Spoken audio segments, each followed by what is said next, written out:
যখন ডুবতে থাকে বাঁচার জন্য কিছু ধরতে পারে না, আর কোন শ্যাওলা কচুরি পানাও যদি ভেসে যায় ভাবে ওইটা ধরে একটু বাঁচা যায় কিনা। আসলে কচুরি পানা ধরে কি বাঁচা যায়? অভাব ছিল জামাত শিবির নিষিদ্ধ করে বোধহয় বাঁচা যাবে, বাঁচা যায়নি। তুমি যে কি অপরাধ করেছ, কত দাম্ভিকতা, কত আত্মাহমিকা তুমি দেখিয়েছ। আল্লাহ তাআলা অহংকারীদেরকে হয়তো কিছুক্ষণ ছাড় দেয়, কিন্তু একদম ছেড়ে দেয় না। কি বলেন, ঠিক কিনা? আমরাও অনেক সময় নিরাশ হয়ে যেতাম, কিন্তু আশা ছাড়তাম না।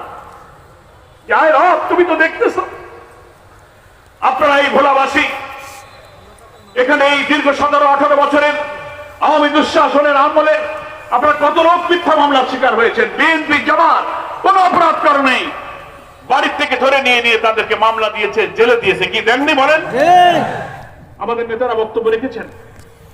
বাড়িতে বসে আপনি 4-5 জনের সাথে চা খাবেন, ধরে নিয়ে বলবে কি তোমরা নাশকতা ষড়যন্ত্র করছো।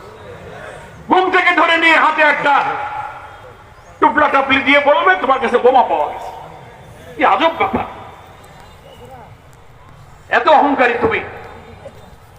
বাংলাদেশের সমস্ত বরেণ্য আলেম ওলামা, ইসলামী আন্দোলনের নেতৃবৃন্দ, ইসলামিক স্কলার, পীর, মাশায়েখ, তাদেরকে তুমি কারাগারে হাজার হাজার লোককে বন্দী করলে। আমাদের প্রিয় নেতা বাংলাদেশ জামাত ইসলামীর আমির মাওলানা মতিউর রহমান নিজামী, আলী আহসান মোহাম্মদ মুজাহিদ, আব্দুল কাদের মোল্লা, মীর কাসেম আলী কামরুজ্জামানের মতো নিরপরাধ ব্যক্তিদেরকে মিথ্যা মামলা, মিথ্যা এজাহার, মিথ্যা বাদী, মিথ্যা সাক্ষী, মিথ্যা বিচারক, মিথ্যা ট্রাইব্যুনাল বানিয়ে তুমি তাদের বৃদ্ধ বয়সে ফাঁসিতে ঝুলিয়ে হত্যা করেছ। অধ্যাপক গোলাম আজম, আল্লামা দেলোয়ার হোসেন সাইদি, মাওলানা আবুল কালাম মোহাম্মদ ইউসুফ, অধ্যাপক নাজির আহমদ, মকবুল আহমদ, সাতক্ষীরা আব্দুল খালেক মন্ডল, এই সমস্ত বর্ষিয়ান 70, 80, 90, 93 বছর লোকদেরকে গ্রেফতার করে কারাগারে ঢুকিয়ে তিলে তিলে মৃত্যুর দিকে তুমি ঠেলে দিয়েছ। ইসলামী মূল্যবোধ, নৈতিক চিন্তা চেতনা সব ধ্বংস করে, মিথ্যাচার করে তুমি অহংকারের শেষ সীমায় চলে গিয়েছে।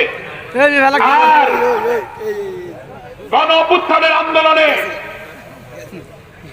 কোটি কোটি মানুষ যখন আন্দোলনের উত্তাল ঢেউ তুলতে শুরু করলো, উত্তরা থেকে, শাহবাগ থেকে, যাত্রাবাড়ি থেকে, রাজধানীর চতুর্দিক থেকে মানুষ যখন গণভবনের অভিমুখে কোটি কোটি মানুষের যাত্রার সূচনা হতে লাগলো, তখন বাংলাদেশের প্রতিদিন 100, 200, 400 করে লাশ পড়তে লাগলো।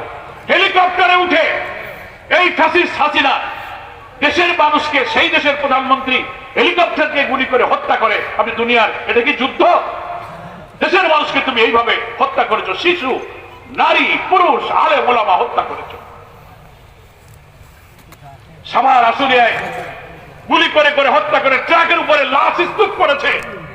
সেই লাশ পেট্রোল কেরোসিন ঢেলে আগুন দিয়ে মৃত লাশ জ্বালিয়ে পুড়িয়ে ছাই করে দিয়েছে। এত বড় নিষ্ঠুরকে আল্লাহ কি পছন্দ করতে পারে?